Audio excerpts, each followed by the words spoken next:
অমানুষ, অমানুষ, অমানুষ! সত্যি আজ আমি একটা মানুষ, সামান্য রাজ্যের নুপে পিতামাতাকে করেছি হত্যা, আর মন্ত্রীকে করেছি বন্দি, ভাইকে হত্যা করার জন্য ছুটেছি সেই গভীর অরণ্যে।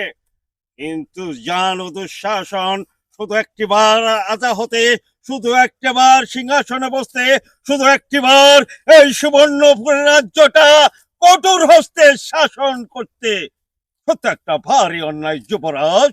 আপনি নাকি পিতার জ্যেষ্ঠ পুত্র হলেও মহারাষ্ট্র নাকি সিংহাসনটা দিতে চেয়েছিল ওই ছোট রাজকুমারকে। তাই তো আমি শত্রুর পিছনে পিছনে উল্কার বেগে ছুটে এসেছি। তুমি এদিকে যাও, আর আমি দেখে যাচ্ছি, ভুলেও যেন শত্রু হাতটা না পড়ে। আর শোনো, কাজের শেষে অর্ধেক রাজত্ব আর প্রচুর পুরস্কার।